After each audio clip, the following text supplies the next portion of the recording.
சாந்தி 6/12/2024 காலை முரளி. ஓம் சாந்தி. பாப்தாதா மதுமன் சிவத்தந்தை பிரம்மா தந்தையோட நவதர்ச்சி ஆசிரியராகி நமக்கு பாடம் எடுக்க வந்திருக்கிறாரு. நம்ம இறை மாணவர்கள் மிக கவனமா இருந்து ஆத்ம அபிமானிகள்ல இருந்து முரளியை நம்ம கேட்கணும். பாபா சொல்றாங்க, இனிமையான குழந்தைகளே, நீங்கள் இப்போது புருஷோத்தம சங்கமிகத்துல இருக்கிறீங்க. நீங்கள் இங்க இருந்தாலும் புது உலகை நினைவு செய்ய வேண்டும். அதாவது சொர்க்கத்தை நினைவு செய்யணும் மற்றும் ஆத்மாவை பாவனம் ஆக்க வேண்டும், அதாவது தூய்மையாக்க வேண்டும். நம்ம ஆத்மாவை இப்ப தூய்மையாக்கணும், பாபாவை நினைக்கணும், புது உலகத்தை நினைக்கணும். இப்போ நம்ம வந்து ஆத்மா உத்தமமாக இந்த சங்கம யுகத்துல ஆத்மாவும் பரமாத்மாவும் சந்திக்கிற யுகம் இது. அந்த இடத்துல நம்ம இருக்கிறோம். நம்ம இப்ப கலியுகத்துல இல்லைன்னு சொல்லி சொல்றாரு. கேள்வி: புத்தியின் பூட்டை திறக்கும்படியான எந்த ஒரு அறிவை தந்தையை வந்து கொடுக்கின்றார்? இப்ப எல்லாருக்கும் புத்தி போட்டு க்ளோஸ் ஆயிருக்கு. எது நல்லது கெட்டது, என்ன நம்ம எதுக்கு வந்தோம், எங்க நடிக்கிறோம், அடுத்து என்ன ஆக போறோம், எதுவுமே தெரியாம எல்லாருக்கும் புத்தி போட்டு க்ளோஸ் ஆயிருக்குது. அதை திறக்கும்படியான ஒரு அறிவை கடவுள் கொடுக்குறாரு. அது என்னன்னா பதில்: இந்த எல்லையற்ற அழிவற்ற நாடகத்தின் அறிவை தந்தை கொடுத்திருக்கின்றார். உண்மையா இத சொன்னனாலே எல்லாருமே ரொம்ப சந்தோஷப்படுவாங்க. இது வந்து ஒரு அழிவற்ற நாடகம். இது நம்ம டிராமா, இதை நம்ம நடிச்சுட்டு இருக்கிறோம், இது திரும்ப திரும்ப நடக்குது, இது 5000 வருஷம் சக்கரம். இதை புரிஞ்சுக்கிறவங்க அந்த பிரச்சனையில இருந்து வெளியே வந்துடுவாங்க. அவங்களுக்கு இதன் மூலமா தான் அந்த பூட்டு திறக்குது. இதன் மூலம் கோத்ரேஜ் பூட்டினால் பூட்டப்பட்டிருந்த புத்தியானது திறக்கப்பட்டு விட்டது. இதன் மூலம்தான் கோத்ரேஜ் பூட்டினால பூட்டப்பட்டிருக்கு இல்லையா புத்தி, அது வந்து திறந்துச்சு. சிலருக்கு இந்த பாயிண்ட வச்சுதான் வந்து பூட்டு திறக்குமே. எனக்குலாம் அப்படிதான் திறங்குது. ஃபர்ஸ்ட் இந்த பாயிண்ட படிச்சுதான் எனக்கு வந்து இது என்ன, இது புதுசா இருக்கு, இதை வந்து நம்ம என்ன, இதை யார் சொல்றாங்க, இது என்ன ஒரு ரொம்ப புதுசா இருக்கே அப்படின்னு சொல்லிட்டு அதுக்கப்புறம் தான் அந்த முரளிய அந்த ஞானத்தை நான் படிக்கவே ஆரம்பிச்சேன். அதெல்லாம் ஃபர்ஸ்ட் பாயிண்டே இதுதான். இதன் மூலம் தான் கோத்ரேஜ் பூட்டு வந்து பூட்டிருக்கு இல்லையா புத்தியில, அது வந்து திறக்குதுன்றாரு. கல் புத்தியிலிருந்து தங்க புத்தியர்களாக ஆகிவிட்டோம். நம்ம வந்து இந்த பாயிண்ட வச்சு நம்ம வந்து முன்னாடி கல்லு புத்தியா இருந்தோம், இப்ப தங்க புத்தியா ஆயிட்டோம்னு சொல்றாரு. இந்த நாடகத்தில் ஒவ்வொரு நடிகருக்கும் அவரவருக்கு என்று அடிவற்ற பாகம் இருக்கிறது. இந்த நாடகத்துல பாத்தீங்கன்னா எல்லாருமே அவங்கவுங்க பாட்டு நடிக்கிறாங்க. ஏன் எல்லாரும் ஒரே மாதிரி இருக்க மாட்டாங்க? இந்த 5 விரலும் ஒரே மாதிரி இருக்காதுன்னு சொல்லுவாங்க. அந்த மாதிரி ஒவ்வொரு நடிகருக்கும் தனித்தனி பாட்டு கிடைச்சிருக்குது, அதைதான் நடிப்பாங்கன்றாரு. யார் கல்பத்திற்கு முன்பு எவ்வளவு படிச்சாங்களோ அவ்வளவுதான் இப்பொழுதும் படிப்பாங்க.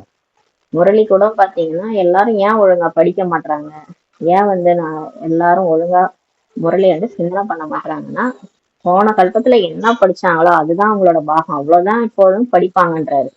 நம்மதான் வந்து ஏன் இவங்க வரமாட்டாங்க, ஏன் இவங்க படிக்க மாட்டாங்கன்னு குழம்பு போறோம். அதெல்லாம் டிராமான்றாரு பாபா. முயற்சி செய்து தனது ஆசையை எடுத்துக்கொள்வார்கள் என்ற அறிவை நம்மளே கொடுத்திருக்கின்றார். இப்ப இந்த அறிவை நம்ம கொடுக்குறாரு. யாரா இருந்தாலும் படிக்கணும்னு இருந்தா கண்டிப்பா வந்து படிப்பாங்க, முயற்சி பண்ணுவாங்க, தனது ஆசையை எடுத்துக்குவாங்க பாபா சொல்றாரு. ஓம் சாந்தி. ஆன்மீக குழந்தைகளுக்கு ஆன்மீக தந்தை வந்து கற்றுக் கொடுக்கிறார். இப்போ எப்போது தந்தையாக ஆனாரோ அப்போதிலிருந்தே ஆசிரியராகவும் அப்போது வந்து சத்குரு ரூபத்திலும் நமக்கு கல்வியை கொடுத்து கொண்டிருக்கிறார். இப்ப நம்மள வந்து நம்ம ஆத்மான்னு நம்மள வந்து புரிஞ்சுக்கிட்டு இல்லையா, நம்ம ஆத்மான்னு புரிஞ்சுக்கிட்டு கடவுளை தெரிஞ்சுக்கிட்டோம். அப்பவே நம்ம வந்து அவருக்கு குழந்தை ஆயிட்டோம், அவரு நமக்கு அப்பாவாயிட்டாரு. அப்ப கடவுள் தான் நம்ம அப்பான்னு என்னைக்கு புரிஞ்சுக்கிட்டோமோ அப்போல இருந்தே அவரு நமக்கு முரளி எடுக்க ஆரம்பிச்சிட்டாரு, ஆசிரியராகவும் ஆகிட்டாரு. சத்குரு ரூபத்திலையும் நமக்கு வந்து உதவி பண்ணிட்டு இருந்தாரு, ஸ்ரீமத்தை கொடுத்துட்டு இருக்கிறாரு. நம்ம அப்பதான் அவர் கூட போக முடியும், அதனால இந்த கல்வியை இப்ப கொடுத்துட்டு இருக்கிறாரு. எப்பொழுது தந்தையாக ஆசிரியராக குருவாக இருக்கின்றார் எனும் போது சிறு குழந்தையாக இல்லை அல்லவா? இப்ப அவர் அப்பாவா இருக்கிறாரு, ஆசிரியரா இருக்கிறாரு, சத்குருவா இருக்கும்போது அப்ப அவர் நம்ம குழந்தையா குழந்தையாவா இருக்கிறாரு, குழந்தையா இல்லை இல்லையான்னு சொல்லி சொல்றாரு. சிறு குழந்தையாக இல்லை அல்லவா? பெரியவரிலும் பெரியவராக இருக்கிறார். அவர் வந்து உயர்ந்தவரிலும் உயர்ந்தவராக இருக்கிறாரு, பெரியவரிலும் பெரியவரா இப்ப இருக்கிறாரு என்பதை நீங்க புரிஞ்சுக்கிட்டீங்கன்றாரு. இவர்கள் அனைவரும் எனது குழந்தைகள் என்பதை தந்தை அறிவார். கடவுளுக்கு தெரியும் இந்த ஆத்மாக்கள் எல்லாருமே இப்ப நம்ம கிட்ட வந்திருக்கிறாங்களே எல்லாரும் நம்ம குழந்தைகள். நாடகப்படி வந்து எங்களை தூய்மையான உலகத்துக்கு அழைத்து செல்லுங்கன்ட்டு அழைக்கவும் செய்தீர்கள். நீங்க தான் கூப்பிட்டீங்க, அதுவும் டிராமா படி கலியுக இறுதியில தான் என்ன கூப்பிட்டீங்க. ஆனால் எதையும் புரிந்து கொள்வது கிடையாது என்றாரு. தூய உலகம் என்று சத்தியுகமும் அசுத்த உலகம் என்று கலியுகமும் கூறப்படுகிறது என்பதை இப்போது நீங்கள் புரிஞ்சிருக்கிறீங்க. இந்த சொர்க்கம் தான் வந்து தூய்மையான உலகம், இந்த கலியுகம் வந்து அசுத்தமான உலகம்ன்றதை நீங்க புரிஞ்சுட்டீங்க.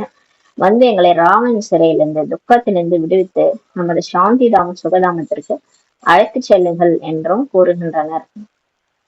நம்ம சொல்றோம், நம்ம எங்களை இந்த துக்கத்துல இருந்து விடுவிச்சு கூட்டு போங்க, எங்களை ஒரு சந்தோஷமான இடத்துக்கு கூட்டு போங்க, அமைதியா இருக்கணும் அப்படிலாம் நம்ம ஆசைப்படுறோம் இல்லையா? அதுக்குதான் நம்ம கடவுளே கூப்பிட்டோம். அதெல்லாம் என்னது, பரந்தாமத்துக்கு கூட்டு போங்க, சொர்க்கத்துக்கு போனா ஜாலியா இருக்கலாம், பரந்தாமத்துக்கு போனா அமைதியா இருக்கலாம். அததான் நம்ம போனது கல்பத்துல ஞாபகம் வச்சுக்கிட்டு இப்பயும் கூப்பிடுறோம். 2 பேர்களும் நன்றாக இருக்கிறது. 2 பேர் நல்லா இருக்குது. சாந்திதாமும் நல்லா இருக்கு, சுகதாமும் நல்லா இருக்கு. முக்தி அல்லது ஜீவன் முக்தி. சாந்திதாமம், சுகதாமம். முக்தின்றது அந்த பிறப்பிறப்புல இருந்து விடுபட்ட நிலை, அதாவது பரந்தாமத்துல போய் கொஞ்சம் ரெஸ்ட் எடுக்கிறது, அதுதான் முக்தி. ஜீவன் முக்தின்றது உடம்புல இருந்தாலும் அந்த ரெஸ்ட்ல இருக்கிறது, ஆத்ம உணர்வுல இருக்கும்போது நம்ம எந்த காரியங்களும் செய்ய தேவையில்ல, அப்படியே நம்ம எண்ணங்கள்லயே எல்லா காரியங்களையும் முடிச்சு வச்சிடும். அந்த மாதிரி ஒரு நிலை ஜீவன் முக்தி. ஜீவன் முக்தி நிலைன்றது ஆத்ம உணர்வுல, உடல்ல இருக்கும்போது ஆத்ம உணர்வுல இருக்கிறது தான் ஜீவன் முக்தி நிலை. இப்பவே கூட நீங்க அதை உணர முடியும். எப்படின்னா, நீங்க ஆத்மா, நான் இந்த காரை இயக்குறேன், நான் டிரைவர், இந்த கார் உடம்பு அப்படின்னு சொல்லி செய்யும் போது உங்களுக்கு எதுவுமே ஒரு கஷ்டமா தெரியாது, வேலை செய்யறது கூட கஷ்டமா தெரியாது. அப்படியே பாபா நினைவுல இருந்துட்டு ஆத்ம உணர்வுல இருந்துட்டு நீங்க காரியங்களை செய்யும் போது எந்த ஒரு துக்கமும் உங்க மனசுல இருக்கு. அது மாதிரி 5 விகாரமும் இல்லாத போது எப்படி இருக்கும்னா, அந்த முக்தி நிலையை இந்த உடல்ல இருந்தே உங்களால அனுபவம் செய்ய முடியும். அதுதான் சொர்க்கத்துல இருக்கிற நிலை. சொர்க்கத்துல இதே வாழ்க்கையதான் நம்ம வாழறோம். அதை இப்பவே நம்மள பிராக்டிஸ் பண்ண வைக்கிறார்.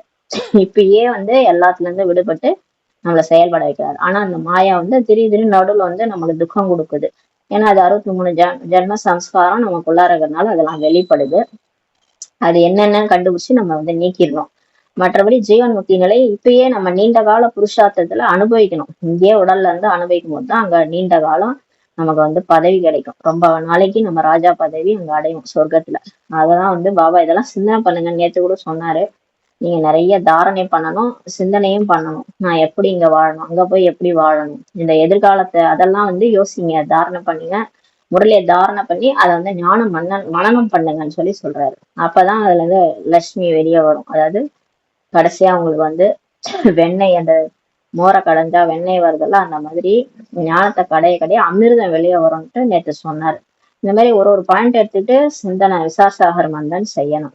பாபா சொல்றாரு, இப்ப முக்தி ஜீவன் முக்தி நமக்கு 2 பெயர்களும் நன்றா இருக்குது. சாந்தி தாமம் எங்க இருக்கிறது, சாந்தி தாமம் எங்க இருக்கு, சுகதாமம் எங்க இருக்கிறது என்பது குழந்தைகளாக உங்களை தவிர வேறு யாருடைய பத்தியும் கிடையாது. இப்ப கடவுள் நமக்கு பாடம் எடுத்தவர்கள் நம்ம அந்த 7 நாள் கோர்ஸ் முரளி எல்லாம் படிச்சு பரந்தாமன்னா என்ன, சொர்க்கம்னா என்ன, அது எங்க இருக்குது, இதே உலகம் ஒரு காலத்துல சொர்க்கமா இருந்தது, இப்ப நரகமாயிடுச்சு, இப்ப சொர்க்கம் இல்ல, எல்லாமே நமக்கு தெரியும். பரந்தாமன்றது இந்த உலகத்தை தாண்டின ஒரு இடம், 6வது தத்துவம் அது. இதெல்லாம் கடவுள் சொல்லிதான் நமக்கு புரிஞ்சது இல்லையா? இப்ப இது யாருடைய புத்தியும் கிடையாது, முற்றிலும் புத்தியற்றலாக இருக்கிறாங்க. உங்களது லட்சியம் குறிக்கோள் புத்திசாலி ஆவதற்கானது. ஆனா நம்ம லட்சியம் குறிக்கோள் என்னன்னு பாத்தீங்கன்னா, புத்திசாலி ஆகணும். எப்படின்னா, இந்த உலகத்தை கடந்த நிலைக்கு நம்ம போகணும், அதுதான் புத்திசாலித்தனம். புத்தியற்றவர்களுக்கு தான் இவ்வாறு புத்திசாலியாக ஆக வேண்டும் என்ற லட்சியம் குறிக்கோள் இருக்குமா சொல்றாரு. புத்தி இல்லாம இருக்கிறவங்களுக்கு தான் புத்திசாலி ஆகணும்ட்டு லட்சியம் குறிக்கோள்லாம் இருக்குமா. நம்ம முன்னாடி அப்படித்தானே இருந்தோம், புத்தி இல்லாம இருந்தோம். இப்பதான் பாபா மூலமா நம்ம புத்திசாலி ஆகிறோம். மனிதன்ல இருந்து தேவதை ஆவதுதான் லட்சியம் என்று அனைவருக்கும் கற்றுக் கொடுக்க வேண்டும். இப்ப எல்லாருக்கும் சொல்லி கொடுங்க. சாதாரணமா வாழ்ந்தோம் போனோம், எல்லாம் தான் அந்த ஆடு மாடு எல்லாம் தான் வாழுது, எல்லாமே தான் இறக்குது, எல்லாமே தான் எப்படி வாழுது, சாதாரண வாழ்க்கையதான் வாழுது. அப்ப மனுஷனும் சாதாரணமாவே வாழ்ந்துட்டு போனோமா? மனிதன் சும்மாவே சொல்லுவாங்க, மனுஷன் வாழ்க்கையை வாழ்ந்ததுக்கு அர்த்தமே வீடு பேரை அடையணும் அப்படின்னு சொல்லி சாமியார்கள் தான் சொல்லுவாங்க. வீடு பேருன்றது அந்த பரந்தாமத்துக்கு போகணுன்றத சொல்லுவாங்க, அதுக்காக முயற்சி செய்யணும்னு சொல்லுவாங்க. சாதாரணமா வாழாதீங்கன்னு சொல்லி சொல்லுவாங்க. ஆனா பாபா சொல்ற பாருங்க, மனுஷனா பிறந்தா தேவதை ஆகிறதுக்கு லட்சியம் வைக்கணும், அந்த மாதிரி இருக்கணும்னு சொல்லி சொல்றாரு. சாதாரணமாவே மனுஷனாவே இறக்கக்கூடாது, தேவதை ஆகணும்ன்றத லட்சியமா வைக்கணும்ட்டு பாபா சொல்றாரு. இது மனிதர்களின் சிருஷ்டி ஆகும். பாபா சொல்றாரு, இப்ப நீங்க இருக்கிற உலகம் மனிதர்களின் உலகம், ஆனா அது தேவதைகளின் உலகம், சிருஷ்டி ஆகும்ன்றாரு. சத்தியுகத்தில் இருப்பது தேவதைகளின் சிருஷ்டி ஆகும். எனவே மனிதர்களின் சிருஷ்டி அவசியம் கலியுகத்தில் தான் இருக்கும். இப்ப சொர்க்கத்துலதான் தேவதைகள் வாழற உலகம் இருக்கும், அப்ப மனுஷங்க வாழற உலகம் கண்டிப்பா கலியுகத்துலதான் இருக்கும்ன்றாரு. இப்போது மனிதன் தேவதையாக நீங்க ஆகணும் எனில் அவசியம் புருஷோத்தம சங்கமேகமும் இருக்கணும். அப்ப கண்டிப்பா நம்ம மனுஷன் தானாவே நம்மளால தேவதையெல்லாம் ஆக முடியாது. அப்ப கடவுள் வரணும், கடவுள் பாடம் எடுக்கணும், அதுக்கு ஒரு யுகம் வேணும். ஒரு 100 வருஷம் எடுத்துக்கிறாரு முழு கல்பத்துல. அந்த 100 வருஷத்துலதான் டீச் பண்ணி நமக்கு நம்மள வந்து தேவதையா ஆக்குறாரு. அவர்கள் தேவதைகள், இவர்கள் மனிதர்கள். தேவதைகள் புத்திசாலிகள். தேவதைகள் பாருங்க புத்திசாலியா இருந்தாங்க. அவங்க என்ன பண்ணுவாங்கன்னா, அவங்க வந்து கர்மேந்திரங்களை அடக்கிடுவாங்க, அவ்வளவுதான். சுயராஜ்ய அதிகாரியா ஆயிட்டாங்கன்னா அவங்க இப்படி எண்ணங்களை அடக்கிடுவாங்க. மனசு புத்தியை அடைக்கும் போது என்ன நினைச்சாலும் நடக்கும். அவங்கள சுத்தி எல்லாமே இருக்கும். வெயில் வரணும்னா வெயில் வரும், மழை வரணும்னா மழை வரும். அந்த மாதிரி தேவதைகள் புத்திசாலியா இருந்தாங்க. லட்சுமி நாராயணன்லாம் அவங்கெல்லாம் வந்து நடந்து கூட எங்கேயும் போக மாட்டாங்க. அப்படியே எண்ணெய் ஒண்ணு உருவாக்குனாங்கன்னா போதும், எங்க போகணுமோ அங்க போயிடுவாங்க. அந்த மாதிரி சக்திசாலியா இருந்தாங்க. அதெல்லாம் எதனாலன்னா யோக சக்தினால. யோகன்றது மனசு புத்தி அடக்கிறது, எண்ணங்களை அடக்கிறது, 5 விகாரத்தை வெல்றது. இதுதான் வந்து யோக சக்தி. இந்த யோக சக்தியின் மூலமா தேவதைகள் புத்திசாலி ஆனாங்க. தந்தை தான் இவ்வாறு புத்திசாலிகளாக ஆக்கியிருக்கின்றார். ஆனா அந்த மாதிரி ஆகிறது தானா நம்மளாலே முடியாது. அது கடவுளுடைய துணை வேணும். அவர்தான் வந்து இவ்வாறு புத்திசாலியா ஆக்கியிருக்கிறாரு. கடவுள் தான் வந்து பிறப்பிறப்புல வர்றது இல்லை, அவருக்கு தான் தெரியும் எல்லாமே. அதனால எல்லா ரகசியத்தையும் சொல்லி புத்திசாலியா ஆக்கியிருக்கிறார். தந்தை உலகுக்கு எஜமானராக இருக்கிறார். உண்மையில் எஜமானராக ஆவது கிடையாது. கடவுள் வந்து உலகுக்கே எஜமானரா இருக்கிறாரு. இருந்தாலும் உலகத்துல அவர் நடிக்கிறது இல்லை. வந்து எஜமானரா இங்க வந்து லாட்ஜ் எல்லாம் பண்றது இல்லை. ஆனால் இவ்வாறு பாடப்படுகிறது அல்லவா. இருந்தாலும் அவரை பத்தி பாடுறாங்க, உலகத்துக்கே எஜமானர்னு. எல்லையற்ற தந்தை எல்லையற்ற சுகம் கொடுக்கக்கூடியவர் ஆவார்.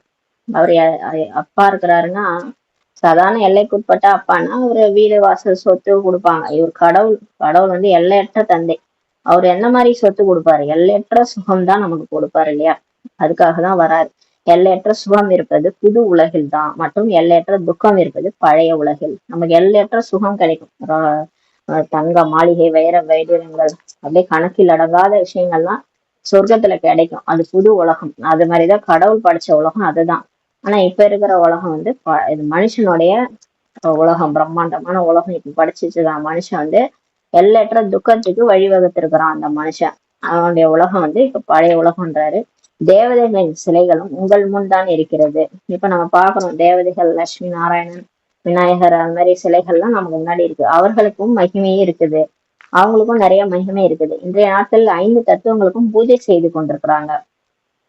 இப்பெல்லாம் பாருங்களேன், இப்ப பக்தி எப்படி ஆயிடுச்சுன்னா எல்லாத்தையுமே பக்தி செய்யற மாதிரி ஆயிடுச்சு. ஒரு எதையும் விட மாட்டாங்க. எல்லாத்தையுமே நீர், நிலம், காற்று, 5 தத்துவங்களுக்கும் பூஜை. அப்புறம் மனுஷங்களையும் கூட்டு வச்சு அவங்க காலை கழுவி பூஜை செய்யறாங்க. யாரையும் விடுறது இல்ல. அதே மாதிரி ஒரு கல் இருந்தா அந்த கல்லுக்கும் பூஜை செய்யறாங்க. அந்த அளவுக்கு பூஜை வந்து இப்ப தமோ பிரதானமா ஆயிடுச்சு. நீங்கள் புருஷோத்தம சங்கமயுகத்துல இருக்கிறீங்க என்று தந்தை இப்போது உங்களுக்கு இப்ப புரிய வைக்கிறார். பாபா சொல்றாரு, இப்ப நம்ம கலியுகத்துல இருந்து வெளியே வந்துட்டோம். வெளியே வந்து இப்ப புருஷோத்தம சங்கமயுகத்துல இருக்கிறோம். உங்களிலும் வரிசைகரமான முயற்சியின்படிதான் தெரிஞ்சிருக்கிறீங்க. நமது ஒரு கால் சொர்க்கத்திலும் ஒரு கால் நரகத்திலும் இருக்கிறது. இப்ப நம்ம வந்து சொர்க்கத்துக்கு போயிட்டு இருக்கோம். இருந்தாலும் நம்ம கால் எங்க இருக்குது? நரகத்துலதான் இருக்குது. இங்க இருந்துதான் நம்ம புத்தியை எடுத்து சொர்க்கத்துக்கு போய் ஆகணும். இங்குதான் இருக்கிறீர்கள். ஆனால் புத்தி புது உலகில் இருக்கிறது. ஆனா நம்ம கலியுகத்துலதான் இருக்கிறோம். அது சங்கம் யுகத்துல இருக்கணும். பாபா கூட இருக்கிறதுனால நம்ம தப்பிச்சிட்டோம். பாபாவே இல்லைன்னா என்ன பண்றது? வெளி உலகத்துல பாத்தீங்கன்னா அவங்களாம் வந்து இதுல சங்கம யுகத்துல இல்ல. அவங்களாம் கலியுகத்துல இருக்கிறாங்க. கடவுள் யாருன்னே தெரியாது, அனாதையா இருக்கிறாங்க. நம்ம வந்து சங்கம யுகத்துல இருக்கனால பாபா கூட இருக்கிறோம், அதனால தப்பிச்சிட்டோம். ஆனா நம்ம புத்தி வந்து எங்க இருக்குன்னா புது உலகத்தின் மீது இருக்குது, சொர்க்கத்துல இருக்குது. மேலும் யார் புது உலகிற்கு அழைத்து செல்வாரோ அவரையும் நினைவு செய்ய வேண்டும். பாபா சொல்றாரு, இப்ப சங்கம யுகத்துல புது உலகத்தையும் நினைக்கணும். அப்புறம் அந்த புது உலகத்துக்கு யார் கூட்டிட்டு போறாங்க? பாபா தான். அவரையும் நினைக்கணும். தந்தை நினைவின் மூலம்தான் நீங்கள் தூய்மையாக ஆகிறீர்கள். இப்ப பாபா நினைச்சுதான் நம்ம தூய்மையா பாயிட்டு இருக்கோம். இதை சிவபாபா தான் வந்து புரிய வைக்கின்றார். இப்ப பாபா தான், சிவபாபா தான் நமக்கு புரிய வைக்கிறார். அவசியம் சிவ ஜெயந்தி கொண்டாடுகின்றனர். ஆனா சிவபாபா எப்போது வந்தார், வந்து என்ன செய்தார் போன்ற எதுவுமே தெரியாது. எல்லாரும் பக்தியில சிவ ஜெயந்தி கொண்டாடுறாங்க. ஆனா சிவபாபா எப்ப வந்தாரு, வந்து என்ன பண்ணிட்டு போனாரு எதுவுமே தெரியாது. சிவராத்திரி கொண்டாடுகின்றனர் மற்றும் கிருஷ்ண ஜெயந்தியோட கொண்டாடுறாங்க. எந்த வார்த்தை கிருஷ்ணருக்கு கூறப்படுகிறதோ அதை சிவபாபாவுக்கு சொல்ல மாட்டார்கள். இப்ப கிருஷ்ணருக்கு ஒரு மகிமை தனி, சிவனுக்கு மகிமை தனி. இவருடையதை அவருக்கு சொல்ல மாட்டாங்க, அவருடையதை இவருக்கு சொல்ல முடியாது. ஞான கடல்ன்றது சிவபாபா தான் சொல்லுவாங்க, கிருஷ்ணரை சொல்ல மாட்டாங்க. தந்தைன்ட்டு சிவபாபா தான் சொல்லுவாங்க. தாயும் நீயே தந்தையும் நீயே. கிருஷ்ணரை நம்ம அந்த மாதிரி தந்தைன்னு சொன்னதே கிடையாது. கிருஷ்ணரை நம்ம விதவிதமா நிறைய புகழ் பாடுவோம். அந்த லார்டு கிருஷ்ணான்னு சொல்லுவாங்க. விதவிதமா கிருஷ்ணரை வந்து நம்ம வந்து புகழ் பாடி இருக்கிறோம். கிருஷ்ணருக்குன்னு தனி மகிமை இருக்குது. அவர் வந்து சத்தியுகத்தின் இளவரசர், அவர் புல்லாங்குழல் இசைப்பாரு அப்படி இப்படின்ட்டு அவரை பத்தி நிறைய புகழ்லாம் இருக்குது. அதனால அவருக்கு ராத்திரி என்று கூறுகின்றனர். அதனாலதான் சிவனுக்கு ராத்திரி என்று சொல்றோம். அதன் அர்த்தத்தை புரிந்து கொள்வது கிடையாது. சிவராத்திரின்னு சொல்றாங்க. ஏன்னா அவர் வந்து இந்த எல்லையற்ற இரவுல வர்றாரு. இந்த கலியுக இறுதியில வர்றதுனால அது எல்லையற்ற இரவு. இரவுல வர்றதுனால அவர் ராத்திரின்னு சொல்றோம், சிவராத்திரின்னு சொல்றோம். இது சிவ ஜெயந்திய சிவராத்திரின்றோம். ஏன்னா ராத்திரியில வராரு, அது பிரவேசம் செய்யறாரு. அவர் வந்து உடல்ல எடுக்கல, ஒரு உடம்புல பிரவேசம் செய்ய ஞானத்தை சொல்றாரு. அவதாரம் எடுக்கிறதுனால அவருக்கு சிவராத்திரி கொண்டாடும். அதன் அர்த்தத்தை புரிந்து கொள்வதே கிடையாது. குழந்தைகளாக உங்களுக்கு இப்போது அர்த்தம் புரிய வைக்கப்படுகிறது. இப்ப பாபா நமக்கு எல்லா அர்த்தத்தையும் சொல்லி புரிய வைக்கிறாரு. கலியுக கடைசியில் அளவற்ற துக்கம் இருக்கிறது. கலியுக கடைசியில பாருங்க, இப்ப கூட பாக்குறோம், நம்ம நிறைய நியூஸ் எல்லாம் பார்த்தோம்னா ரொம்ப மோசமான துக்கம். அதெல்லாம் எப்படி தாங்குறாங்கன்னே தெரியல, அந்த அளவுக்கு மோசமான துக்கம் இருக்குது. பிறகு அளவற்ற சுகம் சத்தியவத்தில் இருக்கும். நமக்கும் தான் அந்த மாதிரி இருந்தது. இப்ப வந்து நம்ம பாபா கிட்ட வந்ததுனால அந்த சுகம் கூட இப்ப துக்கமா துக்கம் வந்து சுகமா மாறிடுது. பிறகு நமக்கு சொர்க்கத்துல அளவற்ற சுகமே இருக்கும்னு சொல்லி சொல்றாரு. இந்த ஞானம் இப்போது குழந்தைகளாகிய உங்களுக்கு கிடைத்திருக்கிறது. இப்பதான் நமக்கு இந்த ஞானம் கிடைக்குது. நீங்கள் முதல் இடைக்காடையை அறிவீர்கள். நமக்கு தெரியும் ஆரம்பத்துல சொர்க்கம் இருந்துச்சு, அதுக்கப்புறம் நரகமா மாறிடுச்சு. இந்த முதல் இடைக்காடையெல்லாம் நமக்கு தெரியும். யார் கல்பத்துக்கு முன்னாடி படிச்சாங்களோ அவர்களே இப்போதும் படிப்பாங்க. நீங்க வந்து இவங்க ஏன் படிக்க மாட்டாங்க, அவங்க ஏன் வர மாட்டாங்க சென்டருக்குலாம் கவலைப்படாதீங்க. யார் முன்னாடி படிச்சாங்களோ அவங்களேதான் இப்போதும் வந்து படிப்பாங்கன்னு சொல்லி சொல்றாரு. அவங்கவுங்க ஆஸ்தி அவங்கவுங்க வந்து எடுப்பாங்க. நீங்க வந்து எதை பத்தியும் நீங்க கவலைப்பட தேவைன்னு சொல்லி பாபா சொல்றாரு.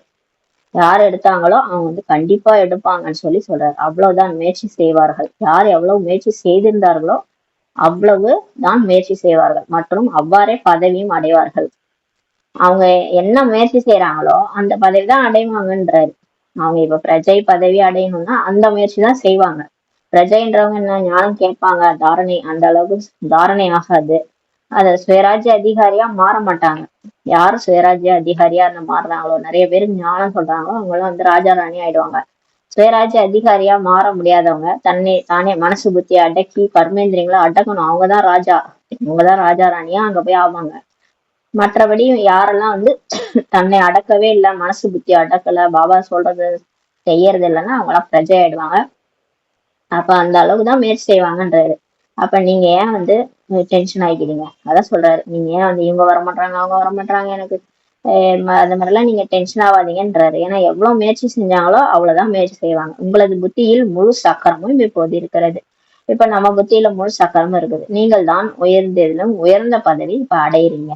பாபா சொல்றாரு, யார் நல்லா முயற்சி செய்யறாங்களோ அவங்க நல்ல உயர்ந்ததிலும் உயர்ந்த பதவி அடையிறீங்க. பிறகு நீங்கள் அவ்வாறே வீழ்ச்சி அடையும் செய்கிறீர்கள். ஆனா எந்த அளவு லட்சுமி நாராயணா கூட பதவி அடைஞ்சவங்க கூட கடைசியில அவங்களே வீழ்ச்சி அடைஞ்ச பிரம்மா பாபா கூட வீழ்ச்சி அடைஞ்சிட்டாரு இல்லையா?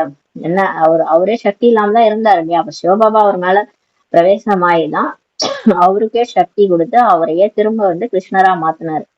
அப்ப அந்த அளவு நம்மளே விழறோம்னு சொல்லி சொல்றாரு. தந்தை புரிய வைத்திருக்கின்றார். மனித ஆத்மாக்கள் அனைவரும் மாலை அல்லவா? எல்லாருமே மனுஷர் உண்டா மாலைன்னு சொல்லுவாங்க. சிவன் கழுத்துல மண்டவோட மாலை இருக்கு.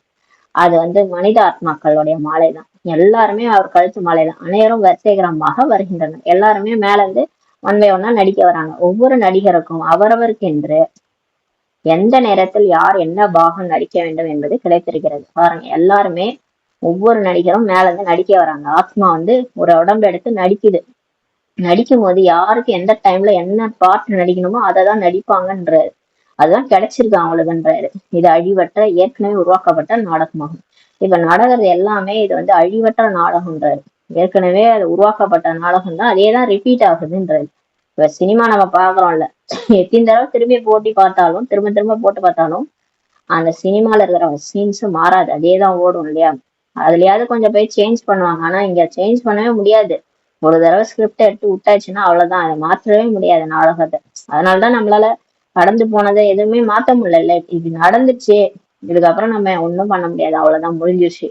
நம்ம எதுவா இருந்தாலும் சரி, பேசின வார்த்தையா இருந்தாலும் சரி, எதா இருந்தாலும் நம்மளால திரும்ப வாங்க முடியாது. அதனாலதான் யோசிச்சு இப்ப பாபா ஒழுங்கா கர்மா செய்யுன்றாரு. ஏன்னா இப்ப ஸ்டோர் ஆயிட்டு இருக்குது எல்லாமே. இப்ப இன்னைக்கு ஒரு பாட்டு நம்ம நடிக்கிறோம்னா அவ்வளவுதான், இன்னையோட முடிஞ்சிருச்சு, அதை நீங்க திரும்ப மாத்தவே முடியாது. அதனால இப்பவே நல்ல கர்மத்தை எழுதுங்கன்றாரு.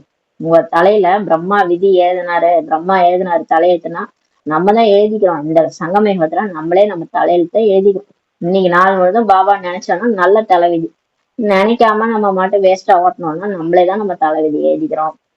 அப்புறம் பிரம்மாவை பிடிச்சி திட்டுறோம். பிரம்மாவை எழுதினாரு. பிராமணர்களா இருக்கும்போது நம்ம எழுதுற தலைவிதி தான் நமக்கு 84 பிறவி நமக்கு பாக்கியத்தை உருவாக்குது. அதான் பாபா சொல்றாரு, இது ஏற்கனவே உருவாக்கப்பட்ட நாடகம். இதை தந்தை இப்ப புரிய வைக்கிறார். இப்போது தந்தை உங்களுக்கு என்ன புரிய வைக்கிறாரோ அதை தனது சகோதரருக்கும் புரிய வைக்க வேண்டும். இப்ப பாபா நமக்கு முரளி மூலமா என்னென்ன சொல்லி கொடுக்குறாரோ அது நம்ம நம்ம விசாசாகர மந்தன் செஞ்சு கரெக்டான பாயிண்ட்ஸை நம்ம தெரியுதுன்னா அதை மற்றவங்களுக்கும் சொல்லி புரிய வைக்கணும். ஒவ்வொரு 5000 ஆண்டிற்கு பிறகும் தந்தை நமக்கு புரிய வைக்கிறார். ஒவ்வொரு 5000 வருஷத்துக்கு பிறகும் பாபாவே நமக்கு நிறைய விஷயங்கள் புரிய வைக்கிறார். பிறகு நாம் நமது சகோதரருக்கு புரிய வைக்கின்றோம் என்பது உங்கள் புத்தியில் இருக்கிறது. நமக்கு தெரியும், நம்ம படிக்கிறோம், நம்ம போய் மத்தவங்க சொல்றோம். அது என்ன தெரியல, நம்ம பார்த்து அந்த மாதிரி ஸ்டோரா இருக்குது. நம்மளால சும்மா இருக்க முடியல. நமக்கு ஒண்ணு தெரிஞ்சதுன்னா மத்தவங்க சொல்லியே ஆகணும்னு தோணுது. அது அந்த மாதிரி நம்மளுடைய நடிப்பு இருக்குது. அதான் சொல்றாரு, நான் உங்களுக்கு புரிய வைக்கிறேன், நீங்க மத்தவங்க போய் சொல்லுங்கன்றாரு. இதெல்லாம் உங்க புத்தியில இருக்குது. ஆத்ம சம்பந்தத்தில் சகோதர சகோதரர்களாக இருக்கணும். இப்ப நம்ம எல்லாருமே ஆத்மா தான். அதனால ஒருத்தவங்க மத்தவங்க பாத்தீங்கன்னா சகோதரன் சகோதரர்கள் தான் சொல்றாரு. உடம்புதான் மாறுது ஆண் பெண்ணுன்ட்டு, இருந்தாலும் ஆத்மாவுக்கு ஆணோ பெண்ணோ கிடையாது, ஜெண்டரே கிடையாது. ஆத்மா உடம்பு விட்டு வெளில வந்துச்சுன்னா அது ஆணும் கிடையாது பெண்ணும் கிடையாது. உடம்புல வரும்போதுதான் அது ஆண் பெண்ணுன்ட்டு மாறுது. அப்ப எல்லாருமே சகோதர சகோதரன்றாரு. இந்த நேரத்தில் நீங்கள் உங்களை அசரீரி ஆத்மா என்று புரிஞ்சுக்கங்கன்ட்டு பாபா சொல்றாரு. இந்த நேரத்துல நான் ஆத்மா தனியா தனியா தான் போகணும். இந்த உடம்பு நான் கிடையாது, இந்த உடம்பு கூட என் கூட வராது. நான் அசரீரி சரீரமற்ற ஆத்மான்னு இந்த டைம்ல புரிஞ்சுக்கோங்க. அதான் ரொம்ப நல்லதுன்றாரு. தூய்மையாவதற்கு ஆத்மா தான் தனது தந்தையை நினைவு செய்ய வேண்டும். இவர் தூய்மையாகணும்னா ஆத்மா என்ன பண்ணணும், அப்பாவை நினைக்கணும். ஏன்னா அதுவே தூய்மையாக முடியாது. இப்ப சார்ஜ் ஏத்துறோம்னா நம்ம பேட்டரியில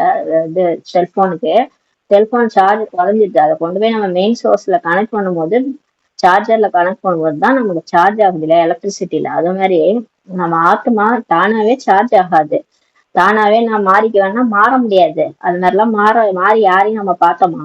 சன்னியாசிகளால கூட மாற முடியல. பிரம்மத்தை நினைக்கிறாங்க, அதுவே அவங்களுக்கு அமைதிதான் கிடைக்குது, வேற எதுவும் கிடைக்க மாட்டேங்குது, பாவம் அழிய மாட்டேது. ஆனா பாபாவா நினைக்கிறோம், மெயின் சோர்ஸ்ல கனெக்ட் பண்ணணும். மெயின் சோர்ஸ் தான் அவர் பிறப்பிறப்புலயே வராதவர். அவரோட போய் நம்ம டச் ஆகும் போதுதான் நம்மளும் மலர் மாதிரி மாறிடும். அப்ப அவரை நினைக்க நினைக்க தூய்மையாயிடுவீங்கன்னு சொல்றாரு. ஆத்மா தூய்மையாகின்ற போது சரீரம் தூய்மையானதாக கிடைக்கிறது. எப்ப ஆத்மா தூய்மையாகுதோ அப்ப சரீரமும் நமக்கு தூய்மையா கிடைக்கும். எப்படி இந்த தங்கம் கலப்படம் இல்லாம இருந்துச்சுன்னா அதால செய்யற நகையும் கலப்படம் இல்லாம இருக்கும். அது மாதிரியே நம்ம ஆத்மா கலப்படம் இல்லாம தூய்மையா இருந்தாலும் நமக்கு நல்ல உடலும் கிடைக்கும்னு சொல்றாரு. ஆத்மா அசுத்தமாகின்ற போதுதான் அணிகலனும் கூட அசுத்தமாக ஆகிவிடுகிறது.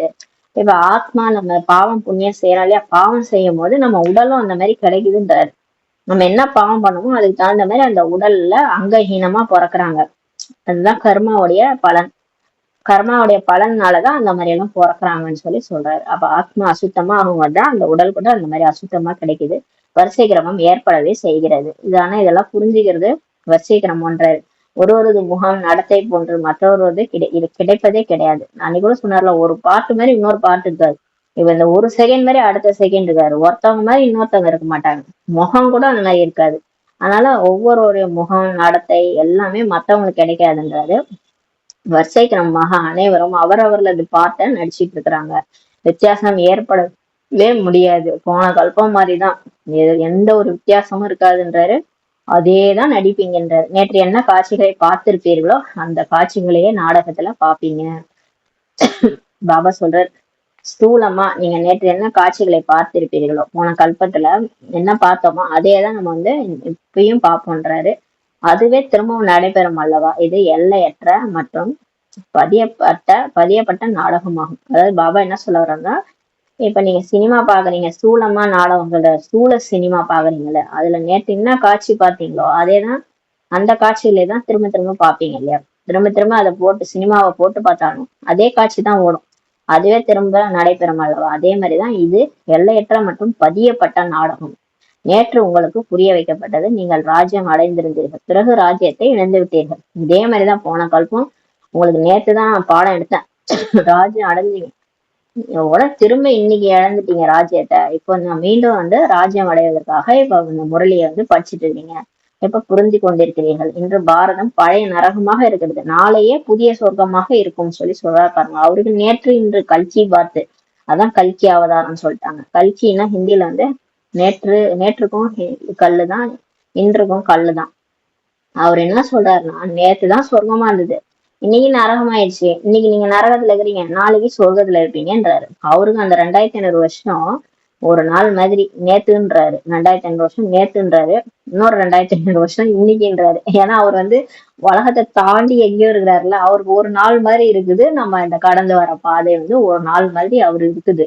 இதான் பிரம்ம ரகசியம். அதான் பிரம்மாவின் பகல், பிரம்மாவின் இரவுன்னு சொல்லுவாங்க. பிரம்மாவின் பகல் வந்து ஒரு அரை கல்பம்னு சொல்லுவாங்க, பிரம்மாவின் இரவு வந்து அரை கல்பம்னு சொல்லுவாங்க. அந்த மாதிரி அவருக்கு நேத்துதான்ப்பா நீங்க சொர்க்கத்துல இருந்தீங்க, இன்னைக்கு என்னப்பா நரகத்துல இருக்கிறீங்கன்னு கேக்குறாரு. இப்போது நாம் புது உலகிற்கு சென்று கொண்டிருக்கிறோம் என்பது உங்களது புத்தியில் இருக்கிறது. அப்படி ஈஸியா நம்மள வந்து ஒண்ணுமே இல்லாம அப்படியே மனசை வந்து மாத்துறாரு இந்த மாதிரி எல்லாம் பேசி. நம்ம எப்போது நாம் புது உலகத்துக்கு போயிட்டு இருக்கிறோம்ன்றது உங்க புத்தியில இருக்குதுன்றாரு.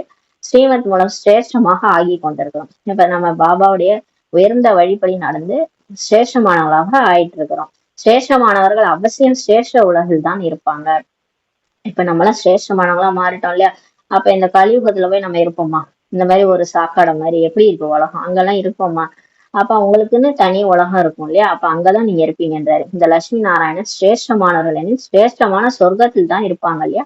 யார் பிரஷ்டமானவர்களோ ஈவானவர்களோ அவங்கதான் நரகத்தில் இருக்கின்றனர். இந்த ரகசியத்தை நீங்கள் இப்போதுதான் புத்தியில் புரிந்து கொள்ளும் பொழுதுதான் புத்தியில் பதியும். சரி, இப்ப இந்த ரகசியத்தை நீங்க இப்போதுதான் புரிஞ்சுக்கிறீங்கன்றாரு. இந்த ரகசியம்லாம் நமக்கு இப்பதான் தெரியுது. இந்த எல்லையற்ற நாடகத்தை யாராவது நன்றாக புரிந்து கொள்ளும் போதுதான் புத்தியில் பதியும். இந்த நாடகம்லாம் நல்லா புரிஞ்சுக்கணும் நம்ம. இது என்ன நடக்குது, இது நேத்து நடந்தது, திரும்ப அடுத்த கல்பம் நடக்கும், இது வந்து அடிக்கடி ரிப்பீட் ஆகுறது, இதை நம்மளால எதுவும் மாத்த முடியாது. இப்ப நேத்து நம்ம போன வாரம் நடந்தது நம்ம போய் திரும்ப அது மாறுமா? மாறாது இல்லையா? இதெல்லாம் நல்லா புரிஞ்சுக்கணும்ன்றாரு. இத நல்லா புரிஞ்சுக்கும் போதுதான் புத்தியில உங்களுக்கு பதியும்ன்றாரு. அப்ப என்ன பண்ண முடியும்? கடந்ததை நம்ம நினைச்சு வருத்தப்பட்டு என்ன ஆக போகுது? ஒன்னும் ஆகாது இல்லையா? அப்ப நடக்க போறத பாருங்க. இதேதான் திரும்ப அடுத்த கல்பம் நடக்கும். அடுத்து நம்ம சொர்க்கத்துக்கு போக போறோம், அந்த சந்தோஷத்துல இருங்கன்றாரு. சிவராத்திரியும் கொண்டாடுகின்றனர், ஆனால் எதையும் அறிந்து கொள்வதே கிடையாது. வருஷம் பக்தியில பாருங்க, பக்தியில ஒன்னும் இந்த பழசெல்லாம் நினைச்சு கவலைப்பட்டுட்டு அந்த சாமி கும்பிட்டுட்டு இப்படியேதான் ஓடும். ஆனா அந்த ஒரு மனசுல வந்து ஒரு ஒரு சந்தோஷம் எதுவுமே இருக்காது பக்தியில. சிவராத்திரி கொண்டாடுறாங்க, ஆனா எதையும் தெரிஞ்சுக்க மாட்டாங்க. ஆக இப்போது குழந்தைகளாகிய உங்களை புத்துணர்வு ஊட்ட நினைவூட்ட வேண்டியிருக்கிறது. அதனால இப்ப பாபா நமக்கு புத்துணர்வு கொடுக்குறாரு, ரெஃப்ரெஷ் பண்ணி விடுறாரு நம்மள. பிறகு நீங்கள் மற்றவர்களுக்கு நினைவூட்டுகிறீர்கள். அப்புறம் நம்ம போய் மொத்தம் சொல்லி வச்சு இதுதானாங்க, நீங்க ஏங்க இப்ப கவலைப்படுறீங்க, அதை பாருங்க கடவுளே வந்து பாடம் எடுக்கிறாரு, நம்ம மத்தவங்க சொல்லி சொல்லி புரிய வைக்கணும். இப்போது உங்களுக்கு ஞானம் கிடைத்து கொண்டிருக்கிறது. இப்ப நமக்கு நாலேஜ் கிடைச்சிட்டு இருக்குது. பிறகு சத்கதியை அடைஞ்சிருவீங்க. இந்த ஞானத்தை படிச்சு படிச்சு புத்தியில ஏற்றி ஆத்மா தூய்மையாயிடும். அதுக்கப்புறம் சத்கதியை அடைஞ்சிரும்ன்றாரு. தந்தை கூறுகின்றார், நான் சொர்க்கத்திற்கு வருவது கிடையாது. நான் சத்கதின்றது சொர்க்கம். சொர்க்கத்துல போயிட்டு உடம்புல இருந்துட்டு ஜீவன் முக்தி நிலையை அனுபவிக்கிறதாதான் சத்கதி. பாபா சொல்றாரு, நீங்க தான் சொர்க்கத்துக்கு போறீங்க, நான் வரமாட்டேன்றாரு. அவர் சொர்க்கத்துக்கு வருவது கிடையாது. ஏன்னா அவருக்கு பிறப்பிறப்புல வர்றது இல்ல. அவரும் பிறப்பெடுத்து வந்தாருன்னா என்ன ஆகுறது? அங்க எந்த உடல்லையும் வர வேண்டிய அவசியமும் கிடையாது. ஏன்னா யாரும் கூப்பிடுறது கிடையாது. அதனால அவர் வர வேண்டிய அவசியம் இல்லை. தூய்மையற்ற உலகை மாற்றி தூய்மையான உலகை உருவாக்குவதுதான் எனது பார்ட்டாகுன்றாரு. இப்ப கடவுள்னு ஒருத்தர் இருக்கிறாருன்னா அவருக்கு ஏதோ ஒரு ரோல் இருக்கும்ல. அவர் டைரக்டரா இருக்கிறாரு, இந்த டிராமாவுடைய எல்லையற்ற சினிமாவுடைய டைரக்டர். அப்ப டைரக்டரோட பொறுப்பு என்னன்னா அவர் அந்த உலகத்தை மாத்தி புது உலகமா மாத்துறாரு. திரும்ப அந்த சினிமாவை ரிப்பீட் பண்ண வைக்கிறாரு. அதுதான் அவரோட வேலைன்னு சொல்றாரு. அங்கு உங்களிடத்தில் அளவற்ற பொக்கிஷம் இருக்கும். அந்த சொர்க்கத்துல உங்கள்கிட்ட எல்லையற்ற பொக்கிஷம் நிறைய இருக்கும். அது வந்து யாரும் எடுத்துன்னு போக மாட்டாங்க. அந்த மாதிரி அவ்வளவு தூரம் கிடக்கும்ன்றாரு. இங்க ஏழைகளாக இருக்கிறீங்க, அதனால்தான் வந்து எல்லையற்ற ஆசி கொடுங்கள் என்று அழைக்கிறீர்கள். இங்க நம்ம எல்லாத்தையும் இழந்து போய் இந்த 5 விகாரம், இந்த பூதம் பிடிச்சதுனால எல்லாத்தையும் இழந்துட்டோம். பெரிய பெரிய ராஜாக்கள்லாம் விழுந்தது இந்த காம விகாரத்தினால்தான் சொல்லியிருப்பாங்க துவாபரேகத்துல இருந்து. அதனாலதான் எல்லா செல்வத்தையும் இழந்துட்டீங்க.